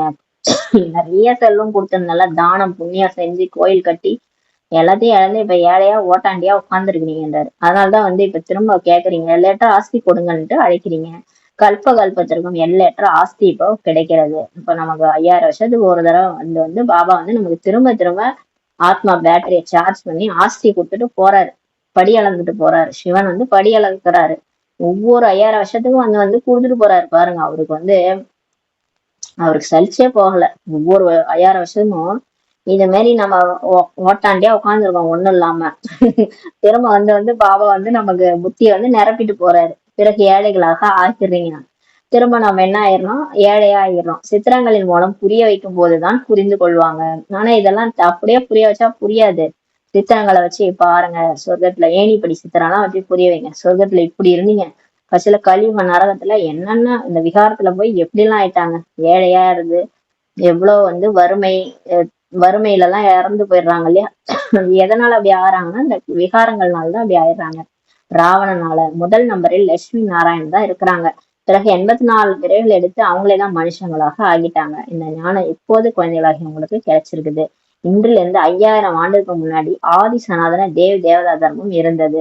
கிறிஸ்தவர்கள் கூட சொல்றாங்க, கிறிஸ்து வர்றதுக்கு 3000 ஆண்டுகளுக்கு முன்னாடி பூலோகத்துல சொர்க்கம் இருந்தது அப்படின்னு சொல்றாங்க. அதாவது அவர் வந்து 2000 வருஷம் கழிச்சு திரும்ப சொர்க்கம் வரும்னுட்டு அவங்க சொல்றாங்க. இன்றுல இருந்து 5000 ஆண்டுக்கு முன்னாடி ஆதி சனாதன தேவதா தர்மம் இருந்தது. இதேதான் வைகுண்டம், சொர்க்கம், தெய்வீக உலகம் என்று நாம் கூறுகிறோம் என்பதை நீங்க தெரிஞ்சுக்கிட்டீங்க. இப்போது நீங்க சொல்ல மாட்டீங்க. இப்போது அசுர உலகமாக இப்போது சொர்க்கம்னு நம்ம சொல்லுவோமா? இந்த உலகத்தை சொர்க்கம்ன்ட்டு நம்ம கண்டிப்பா பிகே யாருமே சொல்ல மாட்டோம். மத்தவங்கன்னா சொல்லுவாங்க இதுவே சொர்க்கம்ன்ட்டு. ஆனா நம்ம சொல்லவே மாட்டோம். இப்போது அசுர உலகமாக இருக்கிறது. அசுர உலகின் கடைசி தெய்வீக உலகின் ஆரம்பமாகி இப்போது சங்கமமாக இருக்கிறது. இப்ப இந்த கடைசி கலியுகத்தின் கடைசி அந்த காரிருள் இப்ப நடக்குது. இதுல அதுக்கப்புறம் சத்தியுகம் வரப்போகுது. தெய்வீக உலகின் ஆரம்பம் இதுக்கு நடுவுல இருக்கிற சங்கமமா இப்ப இருக்குதுன்னு நம்ம சொல்லுவோம். இந்த விஷயங்களை இப்போது நீங்க புரிஞ்சுக்கிட்டீங்க. வேற யாருடைய வாயின் மூலமும் இதை கேட்க முடியாது. இத பிகேஸ் மட்டும்தான் சொல்லுவாங்க. மற்றவங்க எல்லாம் சொல்ல முடியாது. மற்ற தர்மத்தினர் கூட இதெல்லாம் சொல்ல மாட்டாங்க. தந்தை வந்துதான் இவரது கையை பயன்படுத்தி கொள்கின்றார், வாயை பயன்படுத்தி கொள்கின்றார். இப்ப கடவுள் வர சிவன் வந்து பிரம்மா பாபாவுடைய வாய் மூலமா, அதனாலதான் கவுமுக்குன்னு சொல்லுவாங்க. பசு வாய், கவுமுக்குன்னு ஒரு இடம் இருக்கு. அது வாயில இருந்து கங்கை நீர் வந்ததா காமிச்சிருப்பாங்க. உண்மையிலே சிவன் வந்து இவரோட வாயை பயன்படுத்தி இந்த ஞான கங்கையை கொடுக்குறாரு. அததான் அவங்க அந்த மாதிரி ஸ்தூலமா சொல்லிட்டாங்க. இந்த வாயை பயன்படுத்துகிறார். யாருடைய வாயை பயன்படுத்துவார் என்பதை புரிந்து கொள்வதே கிடையாது. பாருங்க, இந்த ரதத்துல வராரு, நந்தியை மட்டும் வச்சிருக்கிறாங்கல்ல கோயில்ல, நந்தியை பார்த்துட்டுதான் சிவனை பாக்குறாங்க. நந்தி எதுக்கு வச்சுக்கிறீங்கன்னு யாராவது கேக்குறாங்க. ஆனா இங்க மட்டும் வந்து இந்த பிரம்மா பாபா படம் எதுக்கு வச்சுக்கிறீங்க, இவர் உடம்புல ஏன் வந்தாருன்னு சொல்றீங்க, ஏன் வேற உடம்புல வரக்கூடாது, அப்படி எல்லாம் கேள்வி கேக்குறாங்க. அவர் யாருடைய வாயை பயன்படுத்துவான்ட்டு புரிஞ்சுக்கிறதே கிடையாது. நந்தி தானே அவரு, நந்தி உடம்புல தானே சிவன் வராரு. அதனாலதான் நந்தி மூலமா சிவன்.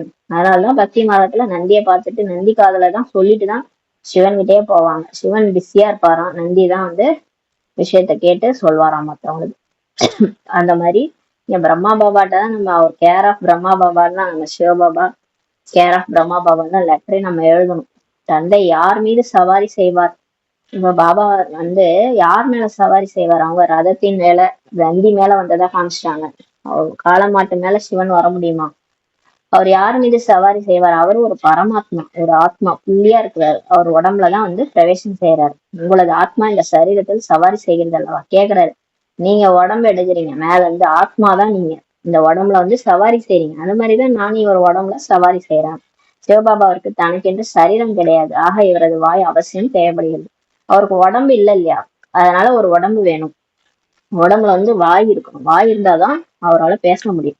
அதனால இவர் உடம்புல வந்திருக்கிறார். ஆனா அவர் உடம்புலதான் வர்றது பிக்ஸ்டுன்றாரு. கல்பமும் அவர் உடம்புலதான் நான் வருவேன். ஏன்னா அவர் தான் முதல்ல கிருஷ்ணராகி இறங்கி வந்த ஆத்மா. அந்த உடம்புதான் நிறைய வந்து அவருக்கு அனுபவம் இருக்குது. அவர் பக்தியும் நிறைய பண்ணியிருக்கிறாரு, சாஸ்திரங்களும் படிச்சிருக்கிறாரு. அனுபவசாலி ராதான்றதுனால அவர் தான் முதல் கிருஷ்ணரா மாறுறதுனால அவர் உடம்புல நான் வர்றேன்றாரு. இல்லையெனில் ராஜயோகம் எப்படி கற்றுக் கொடுப்பார்? இல்லைன்னா அவர் கடவுள் வந்து ஒரு உடம்பு இல்லாம எப்படி இந்த டீச்சரா அவர் எப்படி வேலை செய்ய முடியும்?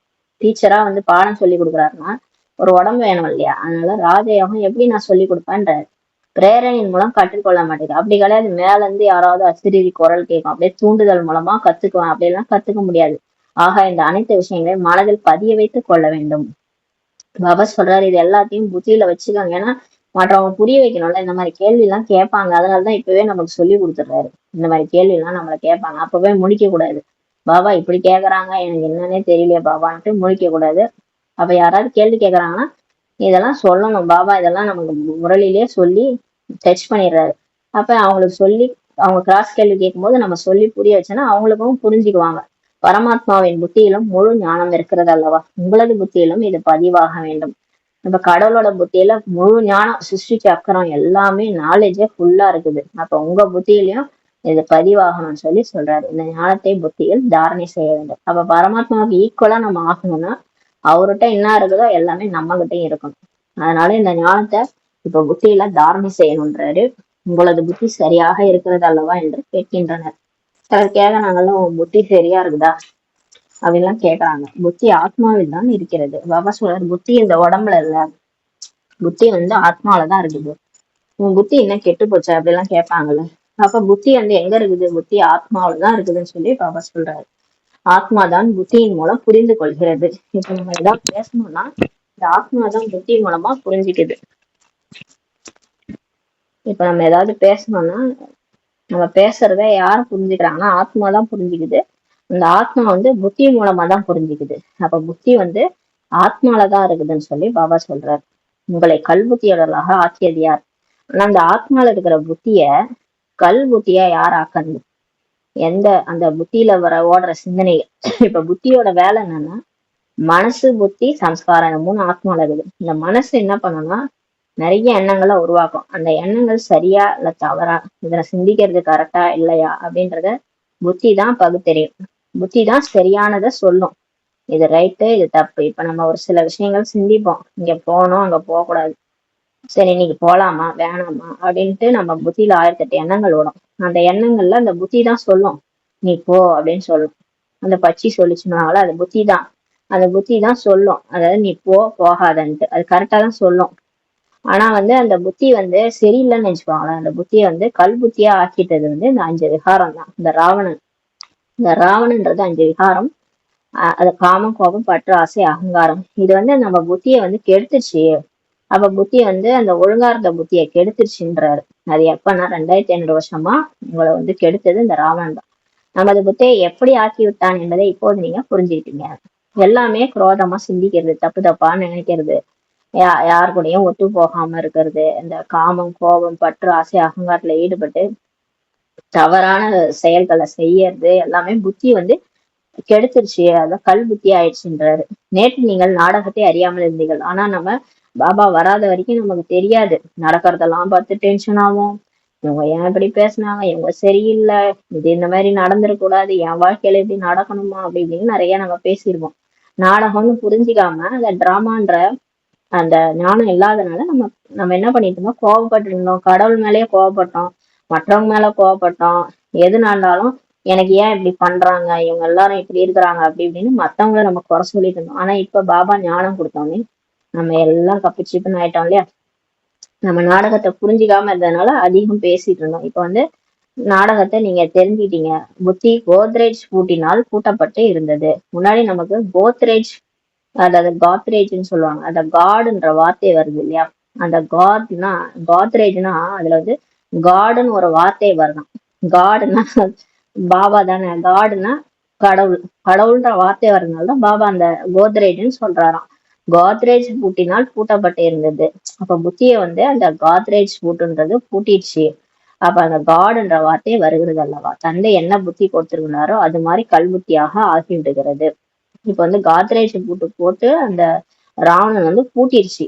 அந்த பூட்டை யார் திறக்கணும்னா அந்த காடு தான் திறப்பாரு. அதனாலதான் காத்ரேஜ் பூட்டுன்னு சொல்லுவாரு. காடு தான் திறப்பாரு. அதனால ராவணன் எந்த பூட்டு போட்டுச்சுன்னா காத்ரேஜ் பூட்டு போட்டு பூட்டி வச்சிருச்சான், கல்லு புத்தியா ஆக்கிடுச்சான். பிறகு மீண்டும் தந்தை பூட்டை திறக்கின்றார். அதனாலதான் காத்ரேஜ் பூட்டுன்னு சொல்லி சொல்றோம். ஏன்னா காடு தான் திறக்கிறாரு. சத்தியுகத்தில் தங்க புத்தியுடையவர்களாக இருப்பாங்க. சொர்க்கத்துல எல்லாருமே தங்க புத்தி. அங்க பூட்டெல்லாம் போட முடியாது, அந்த அளவுக்கு பாபா திறந்து வச்சுட்டாரு. அங்க எல்லாருமே தங்க புத்தியுடையவங்க, கரெக்டா தான் செயல்படுவாங்க. இப்படி செய்யணும் இப்படி செய்யணும், ஒரு துக்கமே யாருக்கும் கொடுக்க கூடாது. ஒரு வார்த்தை சொன்னாலும் அடுத்தவங்க ஹர்ட் ஆகுதுன்னா அந்த வார்த்தையை பேசக்கூடாது.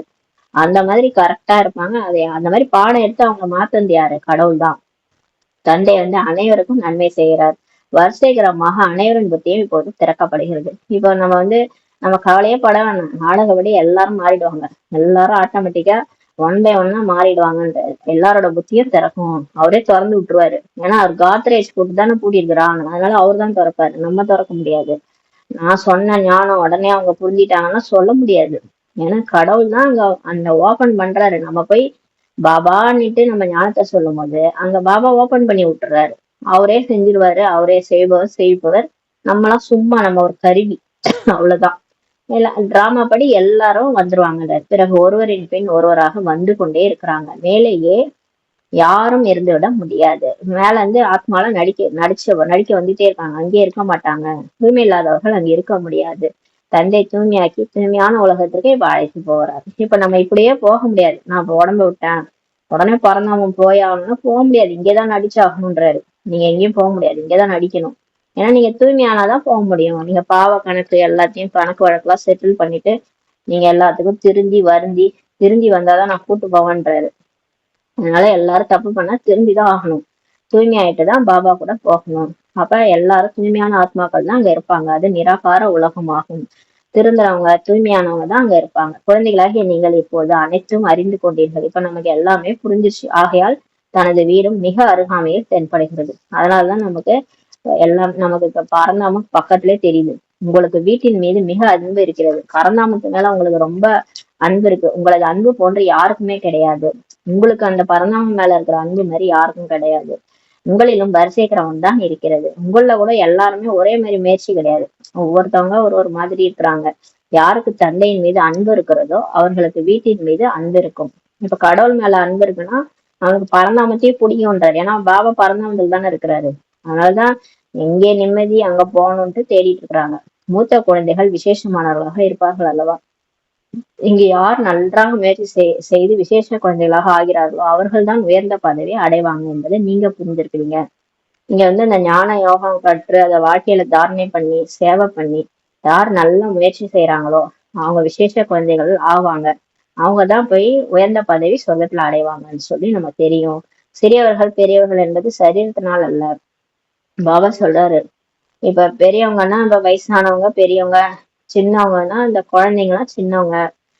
சரீரத்தை வச்சு நம்ம சொல்றது கிடையாது. பாபா இங்க சொல்றது ஆத்மாவை வச்சு சொல்றாரு. நீங்க வந்து சின்ன குழந்தையா இருந்தா கூட அந்த அந்த குழந்தை வந்து ஞானம் யோகத்துல யாரு மூழ்கி இருக்கிறாங்களோ அவங்கதான் உயர்ந்தவர்கள்னு சொல்றாரு. அவங்கதான் பெரியவங்கன்றாரு. சின்ன பசங்களா இருந்தா கூட இருக்கட்டும், இன்றைய காலத்துல சின்ன குழந்தைங்க கூட ஞானம் சொல்லுது. அதுங்களுக்கு எல்லாமே தெரியுது, யோகாவும் நல்லா பண்ணுதுங்க. அதுங்க கூட கிளாஸ் எடுக்குதுங்கன்னா பெரியவங்களுக்கு. அந்த மாதிரி பாபா இங்க வந்து ஆத்மாதான் பாக்குறாரு, உடம்ப சொல்லல. உடம்பால நீங்க வயசானவங்கன்னா நீங்க உயர்ந்தவர்கள் கிடையாது. நீங்க ஞானம் யோகத்துல யார் மூழ்கி இருக்கிறாங்களோ அவங்கதான் உயர்ந்தவர்கள்ன்றாரு. சில சிறிய சிறிய குழந்தைகள் கூட ஞான யோகத்துல தீவிரமாக இருக்கிறாங்கன்றாரு. இப்ப வந்து சின்ன சின்ன குழந்தைகள் கூட என்ன ஆயிடுறாங்க, ரொம்ப ஃபாஸ்டா வந்து ஞானம் படிக்கிறாங்க, யோகா தீவிரமா பாபா நினைக்கிறாங்க. பெரியவர்களுக்கு கூட சொல்லி கொடுக்குறாங்களாம். சின்ன குழந்தைகள் கற்பிக்கின்றனர். உண்மையில் நியமம் என்னவெனில், உண்மையில நியமம் என்னன்னா பெரியவங்க தான் சின்னவங்களுக்கு சொல்லி கொடுக்கணும், கற்பிக்க வேண்டும். ஆனா இன்றைய நாட்களில் தலைகீழாக ஆகிவிடுகிறது. ஆனா இன்னைக்கு பாத்தீங்கன்னா சின்ன பசங்க தான் பெரியவங்களுக்கு சொல்லி கொடுக்குறாங்க. அந்த மாதிரி ஆயிடுச்சுன்றார். அனைத்து ஆத்மாக்களும் தலைகீழாக இருக்கின்றன. ஏன்னா பாபா உடம்ப சொல்லல, ஆத்மா எல்லாம் தலைகீழா இருக்குதுன்னு சொல்லி சொல்றாரு. ஆத்மா பிந்துவாக இருக்கிறது. அதை எப்படி எடை போட முடியும்? நட்சத்திரமாக இருக்கிறது. ஆத்மாவெல்லாம் எடை போட முடியாது. இந்த ஆத்மா வந்து உயர்ந்த ஆத்மா, இந்த ஆத்மா தாழ்ந்த ஆத்மா எல்லாம் எடை போட முடியாது. ஆத்மா ஸ்டார் மாதிரி இருக்குது. அது வந்து புள்ளி மாதிரி இருக்கு. அதை எப்படி எடை போட முடியும்? மனிதர்கள் நட்சத்திரத்தின் பெயர் கேட்டதும் மேலே பார்ப்பாங்க. பாபா சொல்றாங்க, மனுஷங்கெல்லாம் நட்சத்திரம்னு சொன்னோடனே வானத்தை பார்ப்பாங்க. ஆனா நீங்க நட்சத்திரம்னு சொன்னோடனே என்ன பாப்பீங்க? தன்னை பார்த்து கொள்கிறீர்கள். நட்சத்திரம்னா நான் தான் ஆத்மா, நான் நட்சத்திரம்ட்டு நம்மளையே பார்த்துக்கிறோம்னு சொல்லி சொல்றாரு. பூமியின் நட்சத்திரங்களாக நீங்க இருக்கிறீங்க. அந்த நட்சத்திரம்னா வானத்துல இருக்கிற நட்சத்திரம், ஆனா பூமியில இருக்கிற நட்சத்திரம் நீங்கன்னு சொல்லி பாபா சொல்றாரு பாருங்களேன். அது ஆகாயத்தில் உள்ள ஜட நட்சத்திரங்கள். ஆனா நீங்க உயிரோட்டம் உள்ள நட்சத்திரமாக இருக்கிறீங்க. அவைகளில் மாற்றம் ஏற்படவே முடியாது. அந்த நட்சத்திரத்துல மாற்றமே வராது, அப்படியேதான் இருக்கும். ஆனா நீங்க வந்து 84 பிறவி எடுக்கிறீங்க. எவ்வளவு பெரிய பாகம் நடிக்கிறீங்க நீங்க சொல்றாரு. நீங்க ஒரு பிறவி 2 பிறவி எடுக்கிறீங்க, 84 பிறவி 5000 வருஷமா நடிச்சு நடிச்சு சோர்ந்து போய் இருக்கிறீங்கன்ற. நடிப்பு நடித்து நடித்து பிரகாசம் மங்கி விடுகிறது. பேட்டரி சார்ஜ் குறைந்து விடுகிறது. இப்ப ஒரு பிறவி எடுக்கிறோம்னா அந்த பேட்டரி ஓரளவுக்கு நல்லா இருக்கும். அடுத்து திரும்ப 2வது 3வது 4வது 84வது பிறவில சுத்தமா மங்கி போச்சு ஆத்மால பேட்டரின்றது. பிறகு இந்த செல்போன் போட்டோம்னா சார்ஜ் காலையில ஃபுல்லா இருக்கும், சாயங்காலம் பாத்தீங்கன்னா குறைஞ்சு போயிருக்கும் இல்லையா. அந்த மாதிரி பகல்ல நம்ம நடிக்க வரும்போது நல்லா இருந்தோம், இரவுல சார்ஜ் குறைஞ்சு போச்சுன்றார். பிறகு தந்தை விதவிதமான முறையில் புரிய வைக்கிறார், ஏனெனில் உங்களது ஆத்மா ஒளியிழந்து விட்டது. பாபா இப்ப என்ன பண்ணா, அவங்க வேற வழியில நம்மள ஆத்ம உணர்வு கொண்டு வரணும். அதுக்கு எப்படி எப்படிலாம் முரளி எடுக்கிறாரு. தினம் 4 பேஜ், எப்படி டிஃப்ரெண்டா இது யாரால சொல்ல முடியும்? நம்மலாம் உட்காந்து எழுதுவோமா? ஒரு பேஜ் எழுதுறதுக்கே நம்ம அழுவோம். 4 பேஜ் இது பிரம்மா பாபா எழுதி இருக்கிறாருன்னா யோசிச்சு பாருங்க. அவரை இயக்கந்தே சிவனாதான் இருக்கும். இதை எழுதி இதை அச்சிட்டு பிரிண்ட் இட்டு நமக்கு வருது பாருங்க. ஐயா, அதாவது 5 வருஷம் முரளியும் எப்படி டிஃப்ரெண்டா புரிய வைக்கிறாருன்னா இது யாரா இருக்கணும்? கடவுள் தானே. அதே நம்பணும். ஃபர்ஸ்ட் நம்ம நிச்சய புத்தி வரணும். இந்த கடவுள் தான் நமக்கு பாடம் எடுத்துட்டு இருக்கிறாரு. விதவிதமான முறையில நமக்கு புரிய வச்சு ஆத்ம உணர்வை கொண்டு வராரு. ஏன்னா நம்ம ஆத்மா ஒளி இழந்துருச்சுன்னு சொல்றாரு. எந்த சக்திகள் நிறைந்ததோ அதை இழந்து விட்டது. ஆத்மால எந்த சக்தி இருந்ததோ அது போயிடுச்சு ஆத்மால இருந்து. இப்போது தந்தையின் மூலம் மீண்டும் நீங்க சக்திகளை நிறைச்சிட்டு இருக்கிறீங்க. இப்ப கடவுளே நமக்கு ஆத்மால பேட்டரியை சார்ஜ் பண்ணிட்டு இருக்கிறார். நீங்கள் உங்களது பேட்டரியை சார்ஜ் செய்து கொண்டிருக்கிறீர்கள். இதில் மாயும் அதிக தடைகளை போடுகிறது. ஆனா நம்ம முரளி கேட்டு யோகா பண்ணி பாபா நினைச்சு நல்லா முன்னேறும் போது இந்த மாயாவுக்கு பிடிக்க மாட்டேது. அது அதிக தடையில போடுது. பேட்டரி சார்ஜ் செய்ய விடுவதே கிடையாது. இந்த செல்போன்ல சார்ஜ் போட்டா கூட சார்ஜ் டக்குன்னு ஏறுது. ஆனா இந்த ஆத்மால சார்ஜ் ஏத்த இந்த மாயா விட மாட்டுது, போட விடவே மாட்டுதுன்றாரு.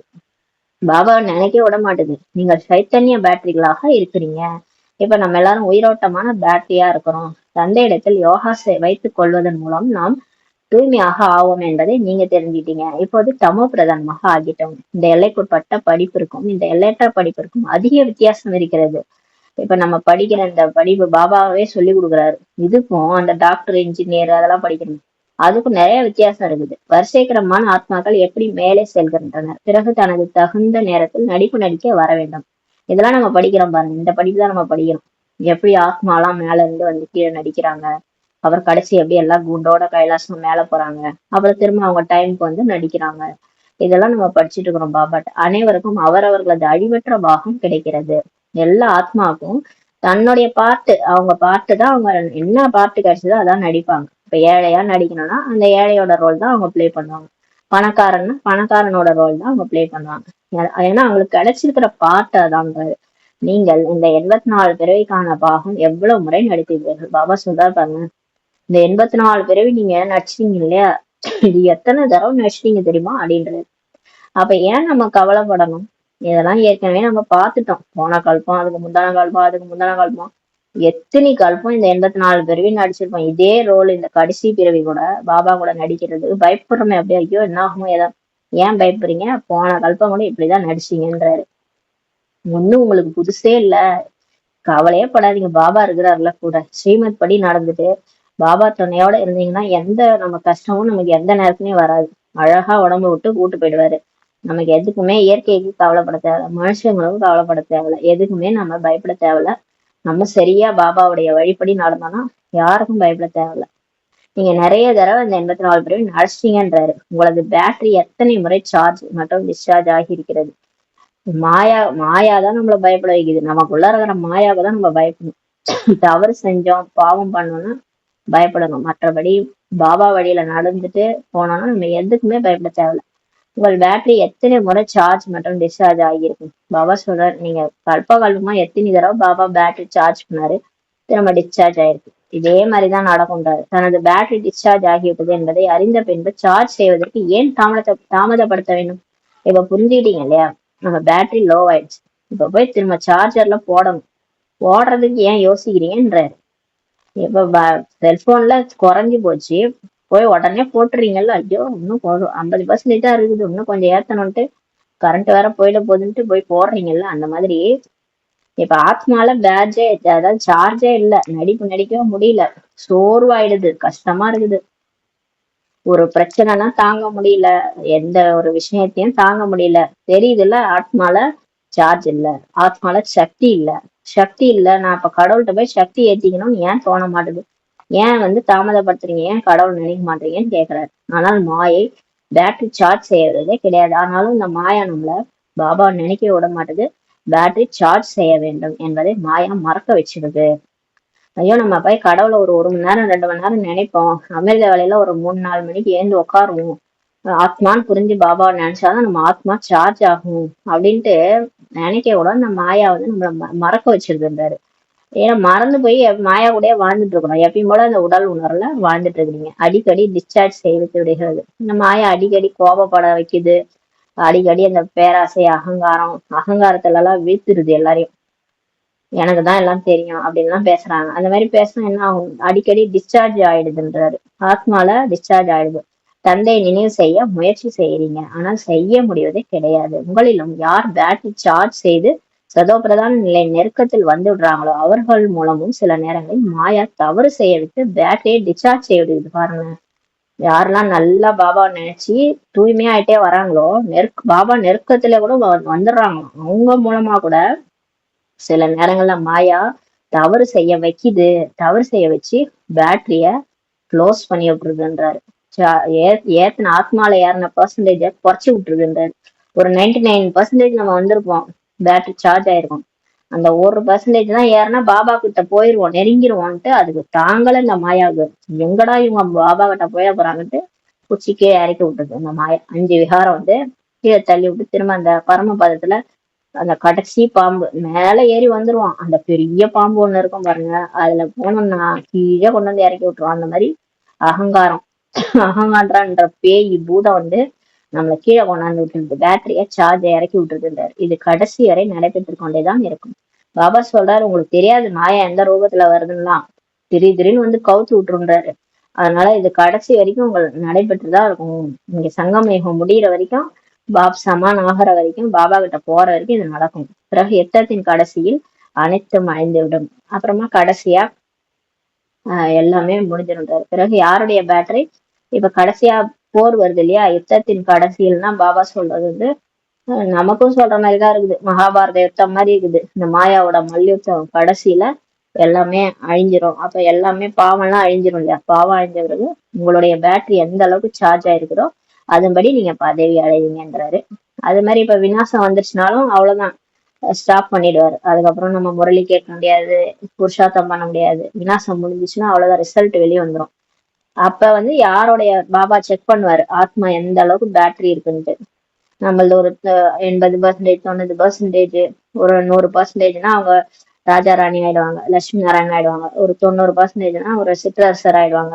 அப்புறம் ஒரு 80%, ஒரு 70%, எந்த அளவுக்கு நம்ம ஆத்மா பேட்டரி சார்ஜ் ஆயிருக்கோ அந்த அளவுக்கு நம்ம பதவி அடைவோம்னு சொல்றாரு.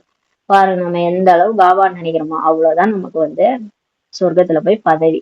அனைத்து ஆத்மாக்களும் தந்தையின் குழந்தைகள் ஆவார்கள். தந்தை வந்துதான் அனைவரின் பேட்டரியும் சார்ஜ் செய்கிறார். கடவுள் வந்துதான் எல்லாருடைய ஆத்மாவுடைய பேட்டரி வந்து சார்ஜ் பண்றாரு. எவ்வளவு அதிசயமான விளையாட்டு உருவாக்கப்பட்டது.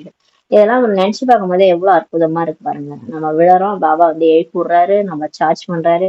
இது ஒரு விளையாட்டு மாதிரி இருக்குதுன்றாரு. தந்தை இடத்தில் யோகா வைப்பது அடிக்கடி துண்டிக்கப்படுகின்ற போது எவ்வளவு நஷ்டமாகி விடுகின்றது. பாபா நினைக்கலான்னு பார்த்தா நடுவுல அப்படியே மாயா ஈத்துன்னு போயிடுது. கனெக்ஷன் கட் ஆயிடும் போது நஷ்டம் ஆயிடுதுன்றாரு. துண்டிக்கப்படாமல் இருப்பதற்காக தான் முயற்சி செய்விக்கப்படுகிறது. துண்டிக்கப்படக்கூடாதுன்றதுக்காக தான் பாபா முயற்சி செய்ய வைக்கிறாரு. முயற்சி செய்து எப்போது இறுதி நிலையை எட்டி விடுகிறதோ பிறகு வரிசைகரமான முயற்சியின்படி உங்களது பாகம் முடிவடையும். அப்ப இதே மாதிரி நீங்க முயற்சி பண்ணி எப்ப கடைசி நிலை நீங்க எட்டிட்டீங்களோ அப்ப கரெக்டா வரிசைகரமா முயற்சி. இப்ப ஒருத்தவங்களா யார பாபா செலக்ட் பண்ணாரோ அது யாருன்னா நம்ம சொல்ல முடியாது. கடைசியில வந்தவங்க கூட ஃபர்ஸ்ட் போயிடுவாங்க. இப்ப நமக்கு முன்னாடி வந்தவங்க கூட நல்லா முயற்சி பண்ணி பரமாதீத அடைஞ்சு முன்னாடி போயிடுவாங்க. அப்ப வந்து வரிசை கிரமமா முயற்சியின்படிதான் உங்களோட பார்ட்டே முடிவடையும் சொல்லி பாபா சொல்றாரு. கடைசியா உங்க பார்ட்டு முடிஞ்சிடும். நீங்க முடிஞ்சாலும் எல்லாமே முழு உலகத்துக்கும் முடிஞ்சிடும். அப்புறம் சொர்க்கம் வந்துடும். கல்பத்திற்கும் ஏற்படுவது போன்று இது நடக்குது. ஆத்மாக்களின் மாலை கூட உருவாகி கொண்டுதான் இருக்குது. ருத்ராட்ச மாலையும் உருவாகுது. அதாவது எல்லா ஆத்மாவின் மாலை, சிவனுடைய குழந்தைகளுடைய மாலை வந்து ருத்ராட்ச மாலை. விஷ்ணுவின் மாலை 108 மணி மாலையும் இருக்குது. 108 விஷ்ணுக்கள் தான், லட்சுமி நாராயணன் தான் இருக்கிறாங்க. அவங்க வந்து பாபா உருகி நினைச்சவங்க, ஹையஸ்ட். அவங்க பாபாவுக்கு அடுத்து ஹையஸ்ட் 108 லட்சுமி நாராயணன். எல்லாமே உங்களுக்கு தெரியும் இல்லையா. முதல் நம்பரில் அவர்களது மாலை வைப்பார் அல்லவா. முதல் நம்பர்ல அந்த 108 மாலை தான் வைப்பாரு. தந்தை தெய்வீக உலகத்தை படைக்கிறார் அல்லவா. எவ்வாறு ருத்ரா மாலை இருக்கிறதோ அது போல ருண்ட மாலை கூட இருக்குதுன்றாரு. ருத்ர மாலைன்றது ஆத்மாக்களின் மாலை, ருண்ட மாலைன்றது மண்டவோட மாலை, அப்படி இருக்குதுன்னு சொல்றாரு. இதெல்லாம் நான் ஆழ்ந்த ரகசியம் சொல்றாரு. பக்த மாலை கூட இருக்குதுன்னு இருக்காரு. பிராமணர்களின் மாலை எப்போது உருவாக்க முடியாது. ஆனா இந்த பிராமணர்களுக்கு மாலை எல்லாம் உருவாக்க முடியாது. ஏன்னா இவங்க சரியாவே கிடையாது. திடீர்னு பார்த்தா ஒழுங்கா இருக்கிறாங்க, திடீர்னு பார்த்தா கீழே விழுந்துறாங்க. அதனால அவங்களுக்கு மாலை வந்து உருவாக்க முடியாது. மாறிக்கொண்டே இருக்கிறது. இன்னைக்கு நல்லா ஃபர்ஸ்ட்ல இருக்கிறவங்க திடீர்னு பார்த்தா கடைசியில போயிடுறாங்க. ஏதோ ஒரு அகங்காரம், ஒரு ஏதோ ஒண்ணு வீத்திருது அவங்களன்றாரு. ருத்ரா மாலை உருவாகும் போதுதான் முடிவாகும். எப்ப இந்த ருத்ரா மாலை ஃபுல் மாலையும் உருவாகுதோ, முழு உலகமும் எப்ப வந்துடுறாங்களோ பாபா கிட்ட, முழு உலகத்தையும் பாபா கிட்ட கொண்டு வரணும். நம்ம தான் கொண்டு வரணும். எல்லாரும் நம்ம வசீக்கிரமா கர்மாதி ஸ்டேஜ் அடைஞ்சு நம்ம சேவையெல்லாம் முடியும் போது முழு உலகமே பாபா கிட்ட நிக்கும். மதுபன்ல கியூ நிக்கும். அப்பதான் வந்து முடிவு வரும், ஏற்படும். பிராமணர்களுக்கும் மாலை இருக்கிறது. ஆனால் இந்த நேரத்தில் பிராமணர்கள் மாலையை உருவாக்க முடியாது.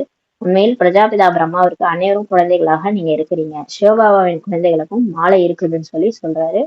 இப்ப நம்ம பிரம்மா பாபாவுக்கு குழந்தையா இருக்கிறோம். சிவபாபாவின் குழந்தைகளுக்கும் மாலை இருக்கிறது. விஷ்ணுவின் மாலை என்றும் சொல்கிறோம். 108 விஷ்ணு வந்து அது வந்து 108 மணி மாலை. சிவபாபா வந்து ருத்ராட்ச மாலை. ருத்ராட்சன்றது ஒண்ணும் கிடையாது, அந்த ஆத்மா தான். எல்லாருமே ஆத்மா தானே.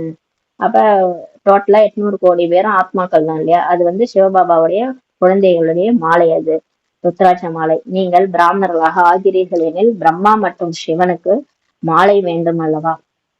இந்த அனைத்து ஞானமும் உங்களது புத்தியில் வசீகரமாக இருக்குதுன்றாரு. அனைவரும் இப்ப கேக்குறீங்க. ஆனால் சிலருக்கு அந்த நேரத்திலேயே காதுகளின் மூலம் வெளியேறிடுகிறது. இப்ப இந்த ஞானத்தை நம்ம கேட்கிறோம். ஆனா கேட்டு ஒரு காது வழியா இன்னொரு காது வழியா சிலர் விட்டுடுறாங்கன்றாரு. கேட்பதே கிடையாது. இந்த ஞானத்தை உள்ள இறக்கறதே கிடையாது. புத்தியில போனாதானே சிந்தனை பண்ணும் புத்தி. புத்தி ஞானத்தை கடையும். புத்தியில போகாம இந்த காது வழியா வாங்கி அந்த காதுல விட்டுறாங்க. சிலர் படிப்பதே கிடையாது. சிலர் அந்த புக்கை எடுத்து திரும்ப படிக்க மாட்டாங்கன்றாரு. சிலர் வந்து காதால கூட கேட்கறதே கிடையாது முரளிய, புக்கையும் படிக்கிறது இல்ல. பகவான் கற்பிக்க வருகின்றார் என்பது அவர்களுக்கு தெரிவதே கிடையாது. ஏன்னா அவங்களுக்கு அலட்சிய போக்கு. அவங்களுக்கு கடவுள் தான் சொல்லி கொடுக்குறாருன்றதுல அவங்களுக்கு நிச்சய புத்தி கிடையாது, தெரியல. அதனால அவங்க வந்து படிக்கிறது இல்ல, படிப்பதே கிடையாது. இந்த படிப்பை எவ்வளவு குஷியாக படிக்கணும் பாருங்களேன். இது எவ்வளவு ரகசியம், ஆழ்ந்த ரகசியம் எல்லாம் இருக்கு இந்த இந்த படிப்புல. கடவுளே வந்து சொல்லி கொடுக்குறாரு. இது எவ்வளவு குஷியா படிக்கணும். நல்லது. இனிமேல் இனிமையான காணாமல் போய் தேடி கண்டிருக்க செல்ல குழந்தைகளுக்கு தாய் தந்தையான பாப் தாதாவின் அன்பு நினைவுகள் மற்றும் காலை வணக்கம். ஆன்மீக குழந்தைகளுக்கு ஆன்மீக தாய் தந்தை நமஸ்தே. நம் ஆன்மீக குழந்தைகள் ஆன்மீக தாய் தந்தைக்கு நமஸ்தே. தாரணைக்கான முக்கிய சாரம். ஃபர்ஸ்ட் பாயிண்ட், நினைவு யாத்திரையின் மூலம் ஆத்மா என்ற பேட்டரியை சார்ஜ் செய்து சதோப்பிரதான நிலையை அடைய வேண்டும். பேட்டரி டிஸ்சார்ஜ் ஆகிவிடும் அளவுக்கு எந்த ஒரு தவறும் செய்துவிடக் கூடாது. 2வது பாயிண்ட், விசேஷ குழந்தை ஆவதற்காக தந்தை நினைவில் கூடவே வீட்டின் மீது அன்பு இருக்கணும். ஞானம் மற்றும் யோகாவில் மூழ்கி இருக்கணும். தந்தை என்ன புரிய வைக்கிறாரோ அதை தனது சகோதரருக்கும் புரிய வைக்க வேண்டும்ன்றாரு. வரதானம், ஒரு தந்தையை தனது உலகமாக ஆக்கிக் கொண்டு சதா ஒருவரின் ஈர்ப்பில் இருக்கக்கூடிய கர்ம பந்தனங்களிலிருந்து விடுபட்டவர் ஆகுவர். ஒரு பாபா தான் என்னுடைய உலகம், வேற எதுவுமே எனக்கு கிடையாது. அவருடைய ஈர்ப்புல மட்டும் இருக்கணும். அந்த மாதிரி இருக்கக்கூடிய கர்ம பந்தனத்துல மாட்டிட்டு இருக்கிறீங்க இல்லையா, எல்லாம் வந்து நம்ம தான் பூனை தன் பண்ண முடிச்சா உலகமே இருந்துடும் நினைச்சுப்போம். அந்த மாதிரி நம்ம தான் எல்லாரையும் பார்த்துக்கணும். நம்ம எல்லாரும் எதுவுமே எங்காதுன்னு நினைச்சிட்டு இருக்கிறோம். அது பந்தனத்துல பூச்சி போட்டு வச்சுப்போம் எல்லாரையும். அது மாதிரி எல்லாரும் கணவன் குழந்தைகள் எல்லாரையும் பிடிச்சி வச்சிருக்கிறோம். இந்த சேவையில கூட பந்தனம். நம்ம பண்ணலாம்னா இந்த சேவையை நடக்காதுன்ற மாதிரி. அந்த மாதிரி எல்லா பந்தனத்துல இருந்து விடுபடுங்கன்னு சொல்றாரு. அப்ப விடுபடணும்னா ஒரு பாபா தான் என்னுடைய உலகம், அவரோட ஈர்ப்புல மட்டும் மூழ்கி இருக்கணும். அந்த மாதிரி இருந்தாலும் நம்மளுடைய எல்லாமே கரெக்டா இருக்கும். அப்ப பந்தனத்துல இருந்து நீங்க விடுபட்டவரை ஆகுங்கன்றவர் தான் கொடுக்குறாரு. எனக்கு ஒரு தந்தை தவிர வேறு யாரும் இல்லை என்ற அனுபவத்தில் சதா இருங்கள். எப்பயுமே இந்த நினைவு ஓடணும், எனக்கு ஒரு பாபா தவிர வேற யாரும் இல்லை. ஏன்னா அவர் தான் கடைசி வரைக்கும் வருவாரு. யாரும் கூட வரமாட்டாங்க. இந்த உடம்பே கூட வராது. அப்புறம் மத்தவங்க யார் வரப்போறாங்க. அதான் பாபா சொல்றாரு, ஒரு பாபா தவிர வேற யாரும் இல்லை. இந்த அனுபவத்துல இருங்க. ஒரு தந்தை தான் எனக்கு உலகம் போதும், வேற எந்த ஈர்ப்பும் கிடையாது. இப்போதைக்கு நம்ம மனநிலைமை எப்படி இருக்கணும்னா, ஒரு பாபா போதும், எனக்கு வேற எதுவும் வேணாம். எந்த ஈர்ப்புமே உங்களுக்கு கிடையாது, எந்த கர்ம பந்தனமும் கிடையாது. தனது எந்த ஒரு பலவீன சம்ஸ்காரத்தின் பந்தனமும் இருக்கக்கூடாது. இப்ப எல்லாம் போயிடுச்சு. மத்தவங்க மேல கூட அவங்களெல்லாம் பாபா பாத்துக்குவாருன்னு சொல்லி நம்ம விட்டுட்டோம். ஆனா இப்ப இந்த பழைய சம்ஸ்காரம்னு ஒண்ணு இருக்கு பாருங்க. எனக்கு கோபம் வந்துடும், எனக்கு சிறுசிறுப்பு தன்மை இருக்குது, இதெல்லாம் எனக்கு தானாவே இருக்குது. இந்த பயப்படுவேன், கவலைப்படுவேன், அழுவேன். யாராவது ஏதாவது சொல்லிட்டாங்கன்னா டக்குன்னு அழுதுருவேன். இதெல்லாம் வந்து இந்த பலவீன சம்ஸ்காரம். இந்த பந்தனங்களும் இருக்கக்கூடாதுன்றாரு. இதுலதான் புடிச்சு வச்சிருக்கிறீங்க. நான் அப்படிதான் இருப்பேன்னு சொல்றீங்க. யார் கேட்டாலும் நான் அப்படிதான் அழுவேன், நான் அப்படிதான் கோவப்படுவேன், நான் அப்படிதான் சிரிச்சுன்னு பேசுவேன், இது என்னோட சம்ஸ்காரம். இதெல்லாம் சொல்றீங்களே, இத கூட இருக்கக்கூடாதுன்றாரு. இது ஒரு பாபா தான் எனக்கு போதும், இந்த சம்ஸ்காரம் எனக்கு வேணும்னு சொல்லுங்கன்றாரு. தனது எந்த ஒரு பலவீன சம்ஸ்காரத்தின் பந்தனமும் இருக்கக்கூடாது. ஏன்னா நீங்க அப்படி கிடையாது. இயல்பாவே நீங்க தேவதையா இருக்கும்போது இந்த குணம்லாம் உங்கள்கிட்ட கிடையாது. இதெல்லாம் ஒண்ட வந்த பிடாரி எல்லாம் விரட்டுங்கன்றாரு. ஒண்ட வந்த பிடாரி மாதிரி நடுவுல 2500 வருஷத்துல துவாபர யுகத்துல இருந்து வந்த சம்ஸ்காரம். இதெல்லாம் மாயா கூட்டு வந்து விட்ட சம்ஸ்காரம். கோவப்படுறது, கவலைப்படுறது, அழுவுறது, பயப்படுறது, இதெல்லாம் உங்களுக்கு இயல்பா கிடையாது. ஆத்மால இந்த சம்ஸ்காரமே கிடையாது. நீங்க ஆத்மா, நீங்க இந்த உடம்பு கிடையாது, உங்களுக்கு இந்த சம்ஸ்காரம் கிடையாது. இந்த பந்தனம் எல்லாம் உங்கள்ட்ட இருக்கக்கூடாதுன்றாரு. ஒருவர் மீது என்னுடையவர் என்ற அதிகாரம் வைக்கும் போது அவருக்கு கோபம் அல்லது அபிமானம் வந்து விடுகிறது. இதுவும் கர்ம பந்தனமாகும். இப்ப நமக்கு எதனால கோபம் வருது ஒருத்தவங்க மேலன்னா, இவங்க என்னுடையவங்க, என் பேச்ச கேட்காம எதுவும் செய்ய மாட்டாங்க அப்படின்னு சிலர் வந்து அதிகாரம் செலுத்துறாங்க. இந்த மாதிரி அதிகாரம் வைக்கிறதுனால அவங்க நம்மள மீறி நடக்கும் போது அவங்க மேல நமக்கு கோபம் வருது, இல்ல அபிமானம் வருது. அதுதான் கர்ம பந்தனம்னு சொல்லி சொல்றாரு. இது கூட ஒரு கர்ம பந்தனம். இதுதான் உங்களுக்கு துக்கம் கொடுக்குது, புரிஞ்சுக்கிட்டீங்களான்னு கேக்குறாரு.